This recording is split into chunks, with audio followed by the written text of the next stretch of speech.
За сайн мэдсэн монголчуудаа өнөөдрийн ярих сэдэв бол үнэхээр сонирхолтой сэдэв байх болно. Японы номер 1 хостсын хаан гэдэг Роландын талаар ярилцах болно. Роланд маань өөртөө дэндүү итгэлтэй зовлон. Энэ их итгэл нь хаанаас гарч ирдэг бүүмэд. За Роланд маань бараг л дотроо бүх эмэгтэй хүмүүс надад хайртай. Магадгүй бараг эрэгтэй хүмүүс ч хүртэл надад хайртай гэж боддог баг. Угаасаа аргагүй. Яагаад вэ гэхээр Роланд маань нэг шөнийн дотор 1.7 тэрбум төгрөгийг олцсон.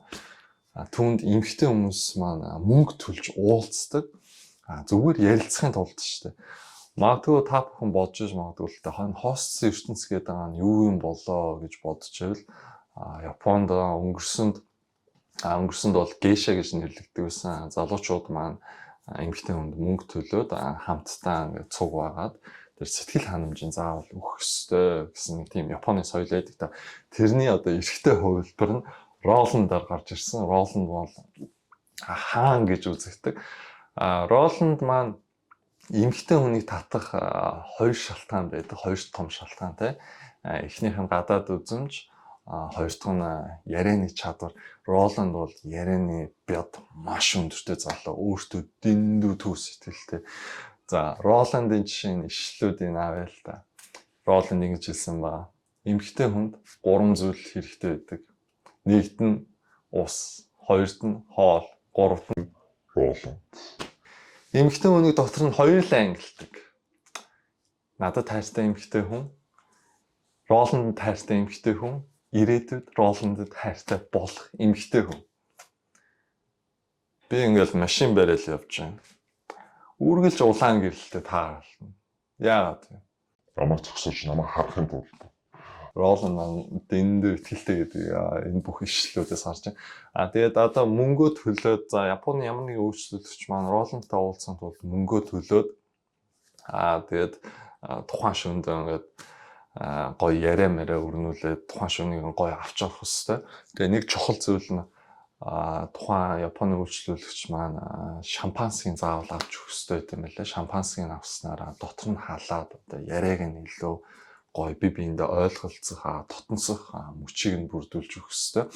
За шампанскийн үнийх нь хувьд мэдээч одоо баарн дээр байгаа юм чинь 10-20 дахиж нуглагдаж үнэтэй зарагдана.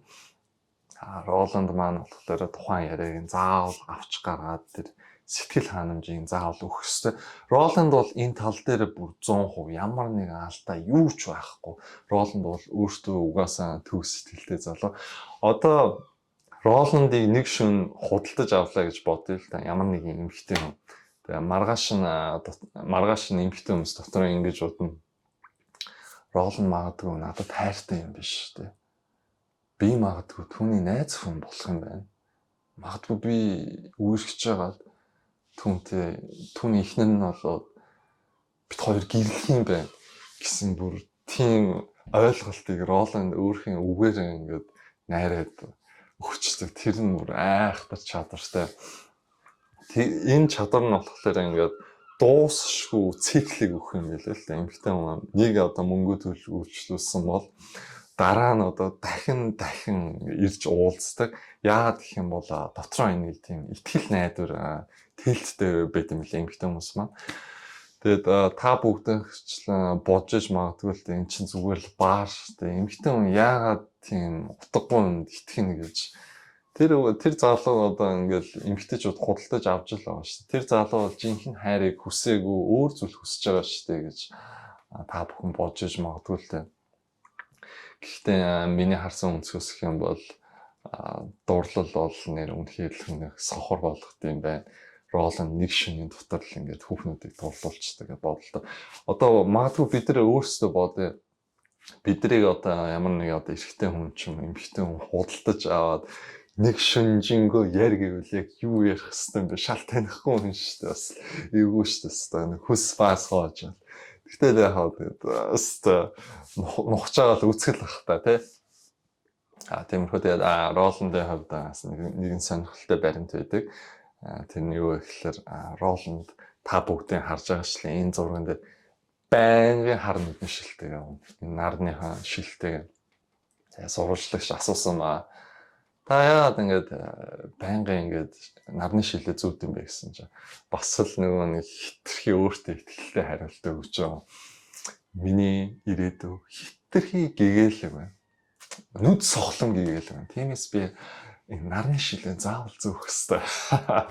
Тэгээд нийтдээ хөвчлөлтэй хариултыг дандаа өгнө. Тэгээд гол зүйл нь юм бол бас нэг талаар бол маркетинг юм байл л дээ.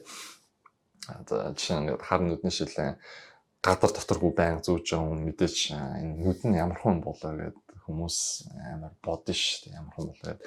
Тэгээд эмэгтэй хүн хэрвээ мөнгө төлөөд уулзаад яг дотносгол юм бол яг хар нүдний шилэн тайлж нүдэн харуулдаг юм байна. Гэхдээ муугар бодолтой хэдүүлээ хэрвээ ингээд Роланд нэг эмэгтэй хүнтэй уулзлаа гэсэн чинь нүдний шилээ тайсан чинь нөгөө эмэгтэй хүүе чи өөр нүдний шилээ зүг авчихсан зүгээр юм байна. Шилэл яа. За тэр жаа. Тэгээд Роландын хувьд та бүгдээ харж ачлаад гадаад үзмжин дээр нь та нар юу гэж бодож байна? Энэ залуу үнэхээр тийм амар ингээд сэтгэл татгаар мундаг царайлаг залуу байна гэж юу? Эмэгтэйчүүд маань доороос коммент сэтгэлдээ үлдээгээрээ. Тэгээд Роланд маань анхнаасаа бол ийм царайлаг байгаагүй косметик хаалганд орсон юм байлаа. 230 сая төгрөг зарцуулсан. Юу хийлгсэн бэ гэхээр давхраатай болсон, хамраа өндөрсөн, ботокс хийлгсэн. Роландын хувийн амьдралыг ярих юм бол Роланд маань нэлээд сахилга баттай залуу мэлээ. Одоо биеийг нь харах юм бол баримл. Өдөрт 1 цаг фитнесийг заавал зарцуулдаг гэсэн. Тэгээ бас нэгэн сонирхолтой яринд нь 3 цагаас хойш утас хийзээч үзтгүү. Утас яагаад үзтгүү вэ гэхээр нэгтгэх юм бол одоо тийм сөрөг муухай мэдээллүүд маань түүний сэтгэлийг зовоон, стресслүүлнэ. Роланд маань тайван байх хэрэгтэй мэлээ. Тийм учраас 3 цагаас хойш ерөөсөн утасыг огтхонж үзтгүү, дуудлага плейж авдаггүй. Та бүгдээ харж байгаачлан бас нэгэн зүйл нь энэ бол гэрн. Нэгэн залуу бас гэрт нь home tower бичлэг хийсэн юм байл л дээ. Тэгээ Роланд бас нэг сонирхолтой зүйл асуусан. Та ер нь нийт хэдэн хүнтэй унтсан бэ? Роландын энэ хариулт нь бол бас энэ хариултыг сонсох бол өөрийгөө ямар нэгэн асуудлаас эвтэйхэн аваа гарчдаг юмээр хариултыг өгсөн. Энэ хариултыг бол зүгээр бас нэг худлаа гэж хэлэх нь хэцүү, бас өмнө гэж хэлэх нь хэцүү. Тийм учраас нэг өөрийгөө эвтэйхэн аваа гаргачих. Гэтэ бас нэг талаараа энэ хариултыг сонссон бол бас нэг өнгөрөөч гэмээр юм уу? Бас нэг хүний жоохон зөв дургаар хүргэхээр бас байж магадгүй. Гэхдээ энийг Роланд өөрхөн өнгө аясаараа хэлсэн болохоор бас амар хөвгчлөлтэй хүлээж авсан. Юу гэж хэлсэн бэ гэхээр та хэдэн хүнтэй унтсан бэ гэсэн чинь. Чи кофе уудгүй. Чи уусан кофегаа тоолдгүй. За хэдүүлээ ингэж төсөөлөл та Роландыг худалдаж авах болоо Япон руу явлаа. Роландыг хэрхэн олох вэ? Роланд магадгүй олоход амархан юм шиг санагдаж магадгүй. Аз дундаа энэ зурагнаас харахад Аз дундаа шаргал өстэй, урт өстэй залуу болстой. 1000 хоньны дундаас нэг гэдэг шиг банк гэж сонгоход олчих юм шиг санагдаж магадгүй л дээ. Би шаргал өстэй, цэнхэр нүдтэй. Роландтай уулзмаар байна. Японы ямар нэгэн дүүрэгтэр хэлэх юм бол хэзээ ч олохгүй. Гол зүйл нь яаж олох вэ гэхээр бид нар маш боломжтой байх хэрэгтэй. Эхлээд хамгийн алдартай дүүрэг рүү очих хэрэгтэй. Хамгийн алдартай дүүрэг дээр нь очиход дүүрэн сурталчилгаануудыг харах болно. Залуучуудын, хостсын залуучуудын сурталчилгаан. Бүгдлээ айгу секси зураг авалттай. Доод уруулаа хаццгаасан. Намайг сонго гэсэн байдал.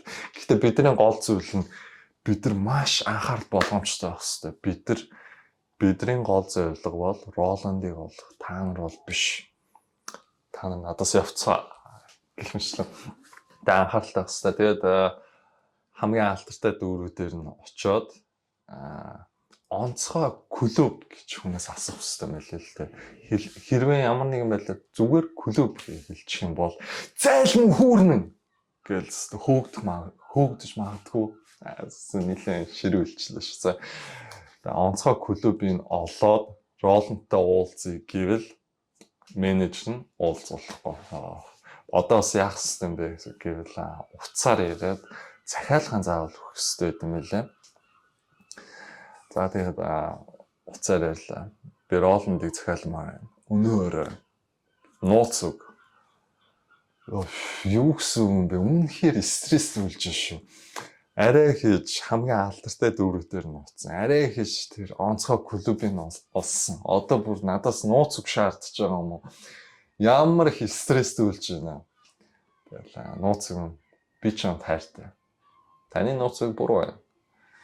Тэгвэл би чамд сайн. Би чамд санаж байна. Таны нууц үг биш байна. Тэгээ нууц үг нь тэр бол шагнал ийм нууц өгтэйсэн мэлээ. Гэтэ энэгээр яг юу илтгэх гээд байна гэхээр Роландыг худалдаж авахын тулд найзынхын найзаар заавал дамжуулж олох хэрэгтэй юм хэлээ л дээ. Тийм учраас энэ олон үе шатлага дамжлагуутай. За эцэст нь тэгээ нэг онцгой клубт нь орж ирлээ. Лефтэнд нь суула. Та энэ зургийг харж байгаачлаа. Энэ улаан лефтэнд нь ороод ирсэн бол азар би тэр зөв лефтэнд орж яа. Тийм ээ. За тэгээд бид нар ингээд лаунжд нь орж ирэхэд манай залуу Роланд маань хүлээж авах болно. Роланд маань тэр лаунжд нь биш VIP лаунжд нь хүлээж авах болно. За тэр лаунж нь бол толиор ингээд хүрээлэгдсэн. Бүх зүйл толь. Тэгээд бас нэг сонирхолтой зүйл хэлэхэд яагаад ингэж толиор хүрээлэгдсэн байгаад вэ гэх юм бол Роланд ч гэсэн Home Tower-ыг Роланд ингэж хийсэн. Тэр гэр нь болохоор бас толиор хүрээлэгдсэн. Бүр гэр нь шүү дээ хан маань бүх зүйл нь. Тэгээд сурвалжлагч асуусан ба. Танаа гэр чинь ингээд бүх зүйл чинь ингээд толиор хүрээлэгдсэн ба шүү дээ. Танд эвгүй биш байдгүй гэсэн чинь Роланд өгж байгаа хариулт нь би толинд харах болгонд миний өөртөө итгэл маань нэмэгддэг. Яалтчгүй л үнэхээр сонирхолтой юм шүү. Роланд ярьж байгаа. За буцаа сэдв рүү орцгоо. За тэгээд би тэр нэг лаунжд нь орлоо. За Роландтай уулзахын тулд VIP-ийн лаунжныхын мөнгөний төлөх ёстой 4 сая орчим төгрөг төлөө. За эцэст нэг Роландтай уулзсан. Роланд бол яг л гэрэлцсэн юм ихтэй хүлээж буйнаа. Нүдний шил авал, хар нүдний шил авлаа. Савхин бэлгийн тайллаа. Тэгээ Роланд бас нэг сонирхолтой зүйл гэх юм бол Роланд нь гартаа маш их анхаарал тавьдаг. Роландын гар нь магадгүй хамгийн зөөлөнч гар байж магадгүй. Лондонгийн 200,000 төгрөг орчмын үнэтэй тосмос хэрэгэлдэг. Тэгээд гадуур гарах болгонд савхин бэлгэдэг юм байдаг. Ямар нэгэн одоо муухай тоостой балера зүйлд Роланд бол хөрч болохгүй. Тийм байлээ. Тэгээд Роланд бол ямар ч гэсэн савхин бэлгийн тайлна. Гэтэ та бүгдээс нэг асуулт байна. Та бүхэн маань ямар гарын дуртай вэ? Эсвэл ийм урт нарийн гаруу, булцгар гаруу, эсвэл том гаруу, жижигхэн гаруу доор хэсэгт комент өгүүлдэгээрэй. Тэр эмэгтэй хүн очиод уулзлаа. Тэгээ магадгүй Роландыг харж байгаа нөгөө эмэгтэй хүн ичээд санаа зовоод бие барих асуудал гарч болно шүү дээ. Дагжиж ирчих. Яана энэ чинь одоо Роланд шүү дээ. Роландын хандлага маань үнэхээр дулаахан хандлагатай. Очоод савхин бэлгийн тайллаа. Тэгэхээр гарыг нь цэвэрлж өгнө. Гарыг нь цэвэрлээд дээрээ хөдөн чамаа хингийдгүү, хаанаас ирсэн үү, яадгүй ийдгүү тий. Тэгсэн хамгийн сонирхолтой тостой алчуураар гарыг нь сайхан ингээл тосолж өгнө. Тэнгуут чи юмштай хүн чи яах вэ? Ингээл цаанаасаа гоо тайвширна шүү дээ. Роландын бас нэгэн тактик маань хамгийн сайхан залуу ингээл таны ингээл дуусшгүй байдлаар ингээл магтчихээн гэж бодлоо. Нэг талаараа энэ бол яг эмэгтэйчүүдийн хувьд эгогоо дээшлүүлжлээ. Японы хуулиндаа сонирхолтой зүйл нь хостстой уулзаад та дараа нь секс хийсэн ч гэсэн ямар нэгэн асуудал байхгүй. За энэ хостсийн залуучуудтай үерхсэн ч ямар нэгэн асуудал байхгүй. Ийм учраас магадгүй хүүхнүүд нь илүү ихтгэл найдвар тэгээд Роландтай үрхий гэж бодд юм болов. Тийм учраас байн ингээд дахин уулзах одоо сэлийн ингээд төрүүлдэг байх. 2021 онд нэгэн сонирхолтой зүйл болсон. Роланд үсээ хараар бодуулсан. Бөөндөө гайхацгаал хүмүүс чи хост ертөнцийн ингээ орхиж байгаа юм уу? Яагаад хонгол шаргал ус Роланд яагаад үсээ хараар бодуулчваа. Менежер нь хүртэл уурлаад сонирхолтой байгаад нь Роланд YouTube сувагтай YouTube дээр өөрийнхөө өдөр тутмынхаа бүх зүйлээ ингээд бичиж харуулдаг. Нэгэн бичлэгэн дээрээ найз охинтой болсон гэдгийг харуулсан. Бичлэг оруулсан байсан. Түүний найз охин Японы жүжигчин Река Адачи. Та бүхэн энэ зурган дээрээс харж байгаачлан ямар зөөлөн харцтай, үзэсгэлэнтэй эмхтэй хүн юм бэ гэмээр харж байгаа. Энэ хоёр маань хамгийн анх хурмын ёслолын үйл ажиллагаан дээр уулзсан байлээ. Тэгээд энэ зурган дээрээс харж байгаачлан яг бол хосууд биендээ таталцсан гэж хэлэхэд бас хэцүү байгаа. Ямар нэгэн биеийн контактгүй хол зогссон. Гэхдээ Роландын тэр YouTube бичлэгэн дээр юу бид нар харсан бэ гэхээр Роланд маань жүжигчин Река маань Роландын гэрт нэлийн тухтай байдалтай байсан. Энэ бичлэгэн дээр харж байгаачлан хөл нөөцсөн уцсан байдалтай. Роланд маань кофе хийж араас нь тэрвэрлээ. Ямар хөөх юм бэ? Тэгэл Роланд маань ярьж Рекатай би одоо чамайг ингээд байнгын камерын ард нь ухаас би үнэхээр залхаж байна. Би найз өхнөө бусад харуулмаар байна гэж харуулсан. Тэгэл толгой дээр гаргаад тавил. Үнссэн. Ямар хөөх юм бэ. Тэгэл Роланд маань гарын атгаад энэ унтлахны өрөө явж байгаа энэ бичлэг хүртэл байгаа. Тэгээ Роланд маань хэлэхдээ бид хоёр маань 1 жил үргэлж байгаа. 1 жил үргэлжсэн гэж хэлсэн.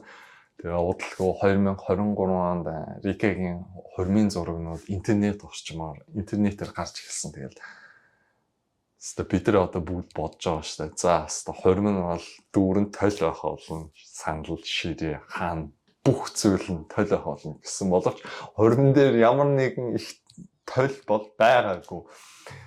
Тэгээ залуу нь Роланд биш өөр залуутай гэрэлсэн. Гэхдээ сонирхолтой баримт нь гэх юм бол найз охиныхын талаар пост хийсэн гэсэндээ энэ постных нь 10 өдрийн дараа бас нэгэн видео оруулсан байлээ. Тэр видеон дээр энэ бүхэн тавилттай жүжиг байсныг бүгд харуулсан нэг тийм бичлэг байсан байлээ л дээ. Тэгээд яг үүндээ бол Река Роланд хоёр амьдралдаа хязгаарч үргэлж байгаагүй, бие биендээ хязгаарч хайртай байгаагүй. Тэгээ энэ зүйл болсон. Гэтэ хамгийн сонирхолтой зүйл нь Роланд яагаад ийм тавилттай жүжиг бас үсээ хараа бодуулсныг бол хинч мдээгүй. Мэдээд бас жоохон би гонглаа.